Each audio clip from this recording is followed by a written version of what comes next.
სოსისები, ძეხვეული, ბეკონი, შაშხი, ბევრი ადამიანისთვის საყვარელი პროდუქტი, თუმცა ბოლო პერიოდში ამ პროდუქტების პირდაპირ დემონიზება ხდება ექიმებისა და ნუტრიციოლოგების მიერ. ულტრაპროცესირებული ხორცს პროდუქტები, რომელთაც პირდაპირ უკავშირებენ კოლორექტალური, ანუ მსხვილი ნაწლავის სიმსივნის განვითარების რისკებს და გარდა ამისა უამრავ საზიანო პროცესს ორგანიზმში. დღევანდელ ვიდეოში კი სწორედ ამას გავარკვევთ. მართლა უწყობენ თუ არა ისინი მსხვილი ნაწლავის სიმსივნის განვითარებას ხელს, ზუსტად რა მექანიზმით მოქმედებენ ჩვენს ორგანიზმში და რეალურად კვლევებზე დაყრდნობით რამდენად საზიანო პროდუქტები არიან ისინი ჩვენი ორგანიზმისთვის შედარებით მაგალითად ისეთ ფაქტორებთან, რომელსაც ყველა ვიცნობთ, როგორიც არის მოწევა ან ალკოჰოლი. რაც თავარია ვიდეოს ბოლოს გეტყვით რა რაოდენობით შეიძლება ადამიანმა მიიღოს მსგავსი პროდუქტები, ისე რომ არ იფიქროს ამ საზიანო ეფექტზე და უბრალოდ ისიამოვნოს. აქვე არ დაგავიწყდეთ არხის გამოწერა და ვიდეოს დალაიქება. როგორც დაგპირდით 30000 გამომწერზე გავაკეთებ live stream, სადაც თქვენ შეკითხვებს უპასუხებ. მნიშვნელოვანია ვიცოდეთ საერთოდ რას ნიშნავს ეს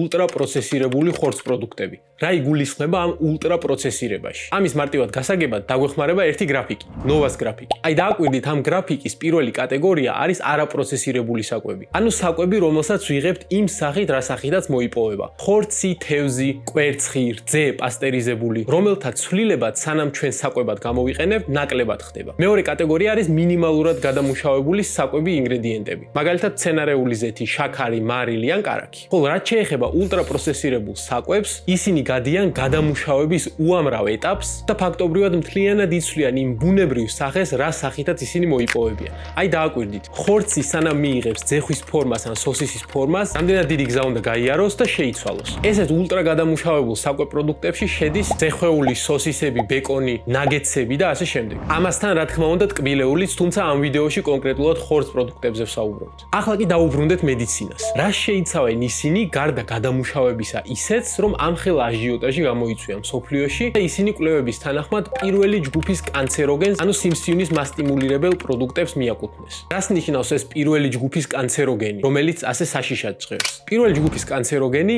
ნიშნავს, რომ ამ კონკრეტულ საკვებ პროდუქტსა და სიმსივნის განვითარებას შორის არსებობს პირდაპირი მიზეზ-შედეგობრივი კავშირი. სხვა სიტყვებით, მათ შეუძლიათ რეგულარულად მიღების და გარკვეული დოზის შემდეგ სიმსივნური პროცესების გამოწვევა ან მათზე მასტიმულირებელი ეფექტის მოხდენა. მაგრამ როგორ შეიძლება ამ გადამუშავებამ ეს პროდუქტები გახადოს ასეთი საზიანო, რომლებიც დასაწყისში ორგანულად ასეთი საშიშები საერთოდ არ იყვნენ? პირველი კატეგორია არის კონსერვანტები და საღებავები, ანუ ნიტრიტები და ნიტრატები. რა საჭიროა ეს კონსერვანტები? ყველაზე მნიშვნელოვანი მიზეზი არის დაცვა ბაქტერიებისგან და მათი გამრავლებისგან ამ პროდუქტში. ისეთების, როგორიც არის ბოტულინუმის ბაქტერია, კლოსტრიდიები, ლისტერიები. კონსერვანტები სწორედ მათ ზრდას და გამრავლებას აფერხებენ პროდუქტში, რის შედეგადაც მათი შენახვის პირობები და ხანგრძლივობა უმჯობესდება. ისინი ასევე რეაგირებენ კუნთოვან ბოჭკოსთან, რომელიც ხორცის შემადგენლობაშია და ამის შედეგად ხორცს აძლევენ ვარდისფერ მოწითალო ფერს, რომელიც მიმზიდველია. შემდეგი დამაზიანებელი ფაქტორი არის ჰემური რკინა. ეს წითელი ხორცის შემადგენლობაშიც არის, თუმცა მსგავს ხორცს პროდუქტებში კომბინაციაში ის უფრო დამაზიანებლად გამოირჩევა, რადგან მსხვილ ნაწლავში ჰემური რკინის გარდაქმნის შედეგად წარმოიქმნება ჟანგბადის რეაქტიული რადიკალები. ეს ქიმიური ტერმინია და ნიშნავს ნივთიერებებს, რომლებიც მათ გარშემო არსებულ ყველა ბიოლოგიურ სტრუქტურას და ქსოვილს პირდაპირ უტევენ. იქნებიან ესენი ჩვენს მსხვილ ნაწლავში არსებული დამხმარე და სიმბიოზური ბაქტერიები, რომლებიც მონელებაში და სხვადასხვა ვიტამინების სინთეზში გვეხმარებიან, თუ უშუალოდ ნაწლავის ამომფენი ეპითელი, ანუ ქსოვილი, რომელიც ბარიერს ქმნის ნაწლავში არსებულ მრავალ დამაზიანებელ ნივთიერებასა თუ ბაქტერიებსა და ორგანიზმს შორის. ამ დამაზიანებელი ნივთიერებების გავლენის შედეგად კი სასარგებლო ბაქტერიები და ნაწლავის ეს ბარიერი, რომელიც აუხსენი, ირღვევა. შედეგად ეს ყველაფერი საფუძვლად ედება ანთებით რეაქციას, რაც ორგანიზმის ნორმალური პასუხია დაზიანებას. ანთებითი რეაქცია და ეს ქრონიკული ზიანის სტიმული კი არის სიმსივნური დაავადებების პირდაპირი საფუძველი. რადგან ამ განმეორებითი და რეგულარული ზიანის შედეგად, როგორც არაერთ ვიდეოში მიხსენებია, ზიანდება უჯრედებში არსებული დნმ-ის მოლეკულა და ჩვენი გენეტიკური ინფორმაცია. მსგავსი დაზიანებული დნმ-ის მოლეკულით კი გამრავლებული უჯრედი კარგავს კონტროლს თავის სიცოცხლის ციკლზე და გამრავლებაზე,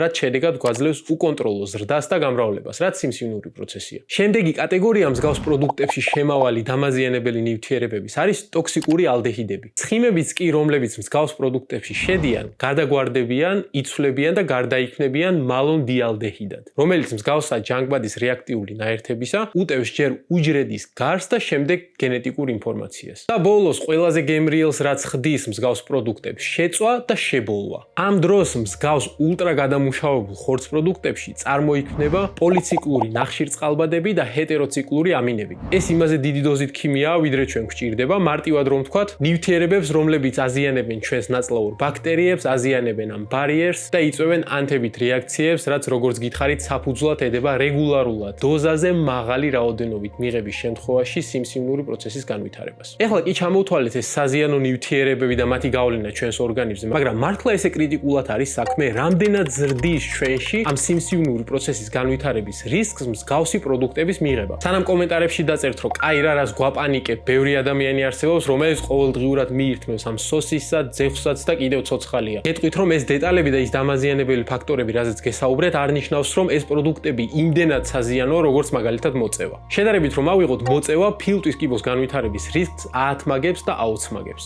ეს ულტრაპროცესირებული ხორცს პროდუქტები კი კოლორექტალური კარცინომის განვითარების რისკს, ანუ მსხვილი ნაწლავის კიბოს განვითარების რისკს 18%-ის ზრდის. თუმცა აქ მნიშვნელოვანია ვიცოდეთ, რომ ადამიანს 5% რისკი ისედაც აქვს. და დამატებით ეს რისკი ზრდა მაშინ არის გამოხატული მკვეთრად, თუ ადამიანი რეგულარულად 50 გრამზე მეტ ულტრაპროცესირებულ ხორცს მიირთმევს. ეს ციფრები რას ნიშნავს მარტივად რომ ავხსნათ? აი წარმოიდგინეთ ყოველდღიურად 1 hot-dog-ს რო ჭამდეთ, ან 2-3 ნაჭერ ბეკონს. ეს უკვე 50 გრამია და ეს რაოდენობა უკვე ზრდის ამ რისკს. თუმცა ვიმედოვნებ, რომ უმრავლესი თქვენგანი ყოველდღიურად მსგავს პროდუქტებს არ იღებს. მოწევა აღვნიშნე და აქვე უნდა გითხრათ, ცხოვრების სტილს თუ შევეხებით, ალკოჰოლის მიღება, უმოძრაო ცხოვრების წესი, ჭარბი წონა, გაცილებით უფრო საშიში ფაქტორებია, რომლებიც უამრავ მეტაბოლურ და სიმსივნურ დაავადებასთან არიან ასოცირებულები. თუმცა თანამედროვე სამყაროში, სადაც ნებისმიერ სუპერმარკეტში ყველაფერზე მიგვიწვდება ხელი, რატომ არ უნდა ვიცოდეთ ის ფაქტორები, რაც ჩვენი ორგანიზმისთვის შეიძლება დამაზიანებლად მოქმედებდეს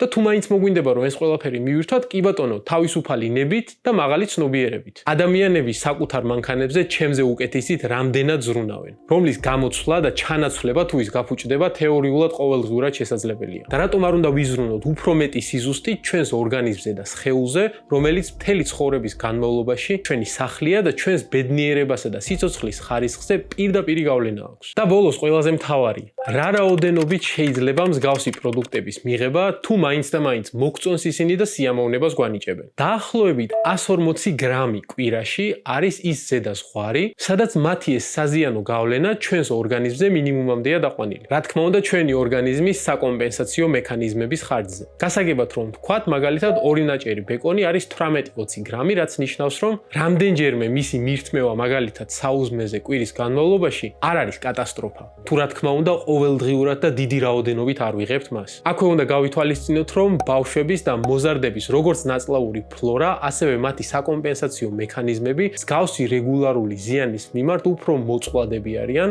შესაბამისად, მათში მსგავს პროდუქტებს მაქსიმალურად უნდა ვერიდოთ. ამიტომ უმნიშვნელოვანესია ვიცოდეთ, რა რაოდენობით და დოზით უნდა მივიღოთ და რაც თავარია, რამდენად ხშირად. თუ ეს საკვები პროდუქტები ჩვენს ცხოვრებაში დარჩებიან, როგორც აქა თუ იქ მისაღების სიამოვნების წყარო, კი ბატონო, ყველაფერი რიგზია. მაგრამ როდესაც ისინი ყოველდღიურ რუტინაში ჩაეშვებიან და ჩვენი ცხოვრების განუყოფელი ნაწილები ხდებიან, აი სწორედ მაშინ წარმოიქმნება ის პრობლემები, რაზეც დასაწყისში ვისაუბრე. ამიტომ კარგად გაიაზრეთ ეს ინფორმაცია, რაც ამ ვიდეოში მოგაწოდეთ და გამოიყენეთ ის თქვენი ჯანმრთელობის შესანარჩუნებლად. და რაც თავარია, თქვენი ყოველდღიურობის იმგვარად მოსაწყობად, რომ ბრმა აკრძალვების ნაცვლად, რომ ეს არ შეიძლება, ის არ შეიძლება, შეგნებულად და მაღალი ცნობიერებით შეადგინოთ თქვენი კვების რაციონი. დღევანდელი ვიდეოსთვის სულ ეს იყო. ფიქრობ, რომ საინტერესო ვიდეო გამოვიდა, დაალაიქეთ, გაუზიარეთ მეგობრებს და გამოიწერეთ არხი. ჩვენ კი შევხვდებით შემდეგ ვიდეოში.